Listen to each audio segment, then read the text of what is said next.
Bitcoin broke out yesterday, and if we take a look at the smaller time frame, we can see that a bullish chart formation is currently forming right here, which will very likely break out this evening. Also, there's some very, very big news regarding Ethereum because something's been happening with Ethereum again as well, even if it's not too much, but something has happened again. But what's crazy and very surprising is the exit of a major investor from the Tau project, and as a result, this project, which actually performed very well over the last few weeks, has crashed very, very hard here. We've now seen a sell-off of over 30%, so 27, 28, 29%, and from the previous high, of course, significantly more. It'll be very exciting to see how things develop from here. I'm short. I'll explain why later. We'll also, of course, talk about the negotiations in Iran and what the current situation is there, because there too, not everything is going as it seems, or rather, not everything is going as planned. On that note, friends, I'd say let's not waste any time. Let's jump right in. And with that, hello and a very warm welcome to a new video on my channel. It's me, Marcus. Today, on this Saturday morning, I'm giving you a crypto market update video. Yes, a bit more of a deep dive today. Just like on Sunday, we always go a bit deeper into the markets here because we have a bit of time on the weekend. Sorry that today's market update is coming a little bit later, but that was a conscious decision on my part because I wanted to wait and see how this situation with Bitcoin develops, and for that reason, I waited a bit. But that shouldn't be the topic right now. At the start of the video, please feel free to go below this video and give it a thumbs up. Thank you very much. On the last video, despite not having that many clicks, we got quite a few likes. So thank you very, very much for that, and also feel free to leave a comment for the algorithm. On that note, friends, let's start with the higher level time frame for Bitcoin.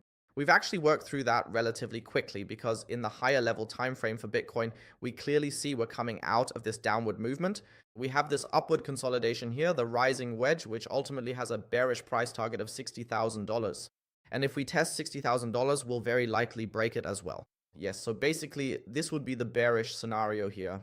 However, it's now at a point where you can really speak of a confirmed bear trap right here. That's exactly what I've been announcing on my channel over the last few weeks, that we're seeing a bear trap here. And this bear trap has now snapped shut, and the market has moved upwards. I know many people laughed at me for that. You're welcome to look at the comments on the last videos from about a week ago where I talked about the bear trap. I warned you, I've been making videos all the time saying don't let them fool you, as if we just look at my channel, yeah, I've really made several videos about it where I said, watch out, bear trap, watch out, bear trap, watch out, bear trap, watch out, bear trap. Don't let them fool you here, and so on and so forth. Yes, I made several videos about that where I spoke specifically about how this wouldn't be a breakout because most people expected a big short now, which never came, but instead, what was the right move? To take a long position, and that's exactly what we did. Yes, so it still looks like, from a purely technical analysis standpoint, of course, the market will continue to go up to $77,000, $78,000. This is the most realistic and likely scenario here, it must be clearly stated. Of course, we have global news, and we'll talk about that in a moment, what the current global situation is with current peace talks, which is actually quite bullish because not everything is as it seems right now, and that can, as mentioned, reflect negatively on the chart. But if you have geopolitical uncertainty and still want to trade, there's only one thing you can do. You rely on the technical chart analysis, which says that Bitcoin is going up to $78,000, at least in that range.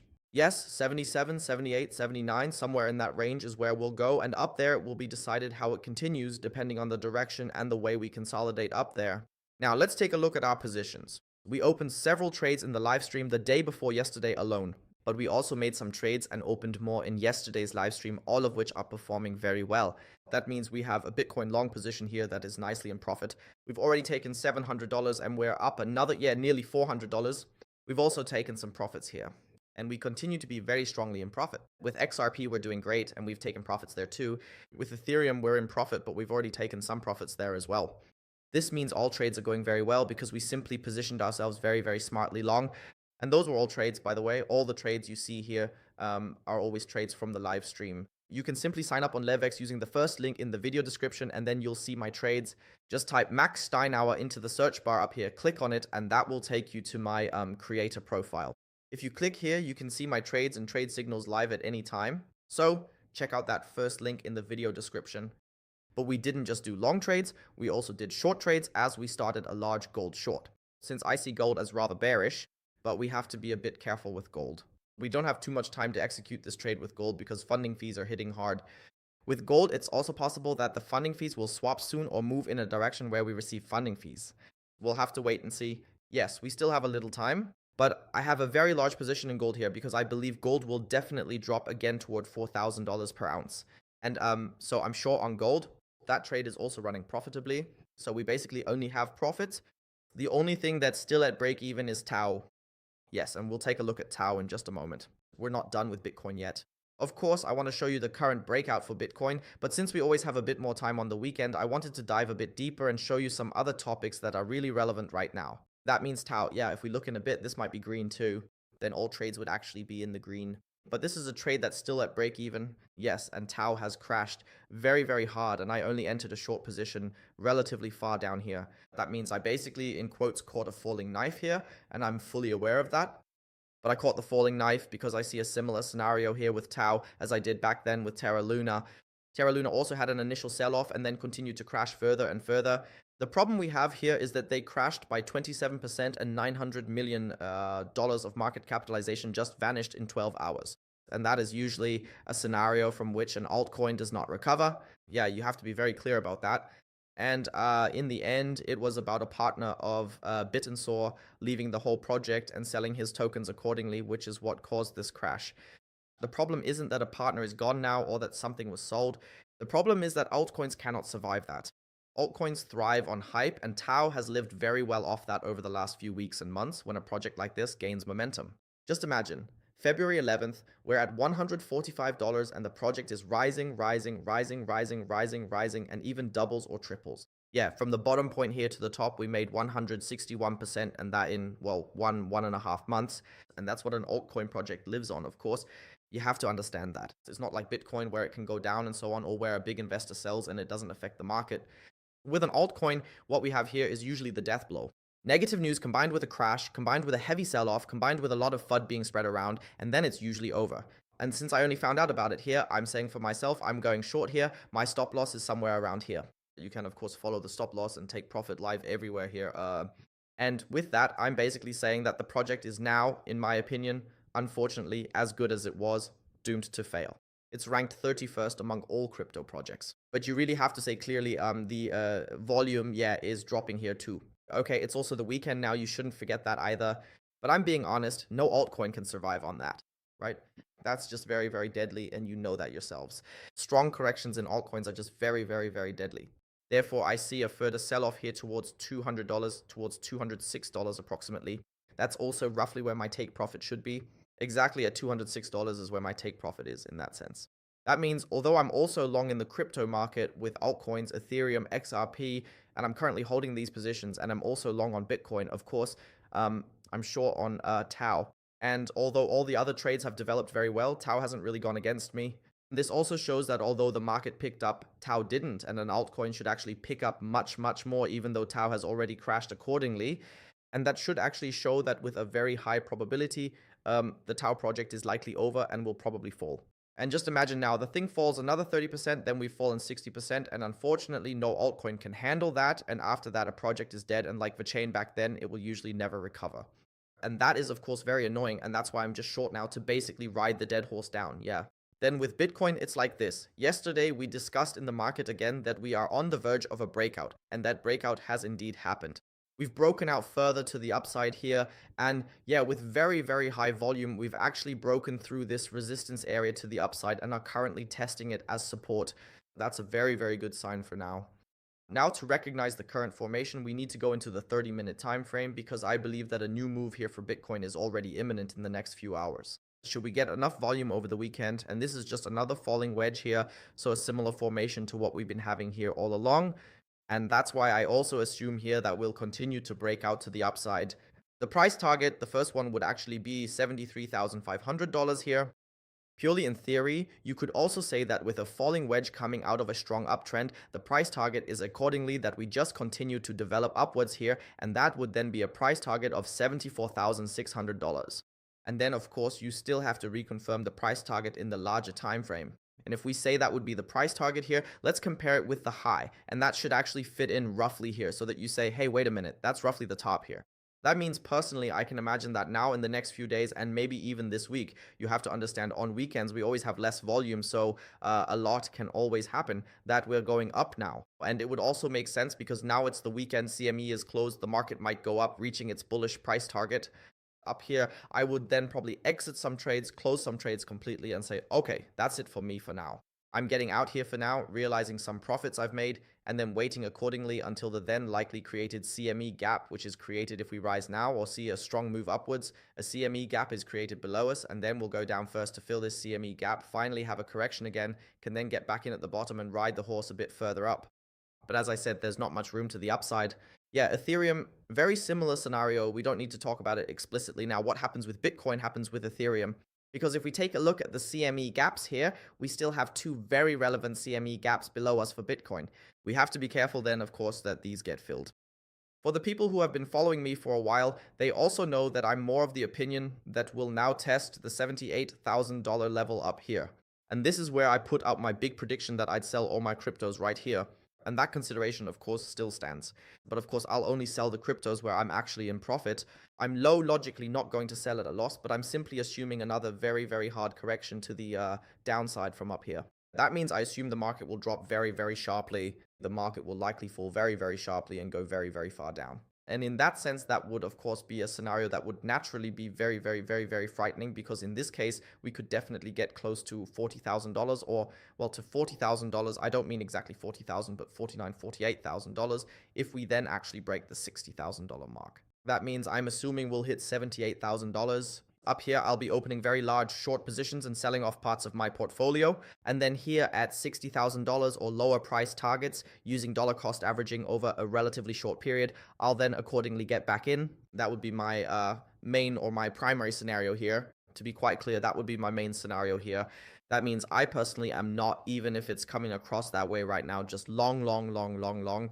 Yes, I'm currently positioned long, obviously making very good profits with it, doing very well with it. I mean, the market has also moved long, but these longs naturally have an end at some point, and the end will be roughly up here. And up here, I'll then switch back to short, because I don't believe that from then on, we'll see the turn again and then rise again to the sky and wherever else.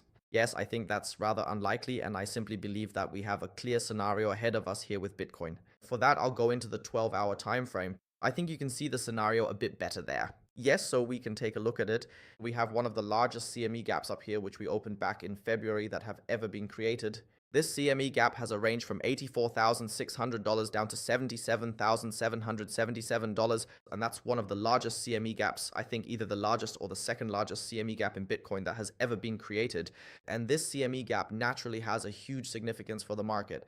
And often it's the case that when a CME gap is supposed to be closed, and I can guarantee you this one will be closed eventually, such a CME gap is usually first approached, the market corrects, and then it's filled on the second or third attempt. That means CME gaps are often not filled directly on the first attempt, but serve first as support or resistance. And I simply believe here in the scenario, especially considering that we also have two actually quite decent CME gaps below us that should also actually be filled, it will probably play out here such that the market goes up here, tests this area of the CME gaps once, yes, maybe runs in a bit, and then accordingly corrects downwards, fills these areas here once, and then maybe breaks through further downwards. Yes, and if you take a look at this price target up here, we're exactly at $78,000. $78,000 is exactly this area that also fits into the overall scenario here. That means I think it's super realistic that we'll now run up once to $78,000, which I've also been shouting about for weeks, and that will just test this area and correct more strongly once more from up here, because the market is simply overall, and you can't talk that away even if we rise briefly. Overall, we are in a downward movement. We are in a downtrend that is being continued all the time, and the probability that we will now also go further down here in the longer term for now is naturally significantly greater than the probability that we will now go further up. And you just have to take note of that first. That means I'm expecting a correction downwards here for now, possibly even with a breakout downwards if the whole thing down here doesn't hold. And there we see our rising wedge chart formation once again, which naturally fits in perfectly right here. And that is exactly the scenario that I am imagining. Now, heading up to this area in the CME gap, maybe testing the CME gap a bit, getting rejected, and then falling back down. We certainly won't go down linearly like a spear, but rather down, up a bit, and so on. But that would be my primary market direction right now, I have to say quite clearly, and that's how I'm positioning myself. That means, yes, I'm currently positioned long and obviously making corresponding profits here.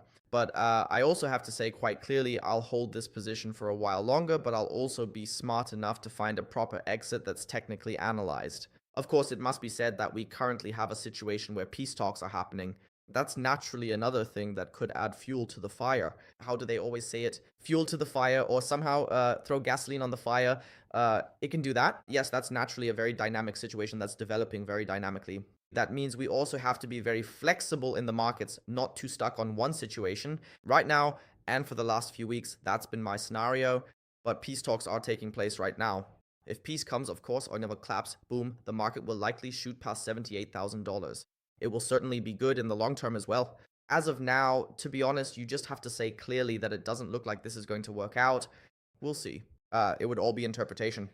You also have to say Trump gives an ultimatum, and the ultimatum isn't met, and in the end, instead of massive destruction, we get major peace negotiations. So I definitely wouldn't trust that either, but always wait for what actually happens and only work with the things that are really there and not interpret or speculate. Many people in the market actually got their fingers badly burned by simply saying before this breakout happened, oh, now it's going down because Trump's ultimatum is coming and now Iran is going to be blown up. And in the end, it's announced, the ultimatum doesn't apply after all. We have peace negotiations now, and the market pulls through to the upside, and a lot of people will have burned their fingers there on their own, which in the end is just extremely unnecessary because you wouldn't have had to interpret anything but should have just trusted the chart analysis, and that's exactly what I do and why we achieve such success here. What's also very important for you, feel free to go below this video to the first link in the video description. That is, if you click on any of my videos, yes, this is the link right here.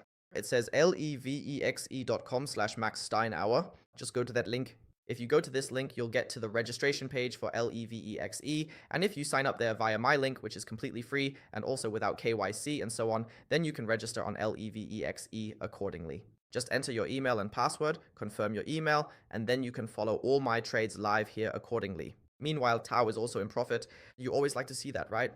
Doesn't mean anything yet. It's still break even for me, whether it's $6 or $7 in profit or loss. Makes no difference to me.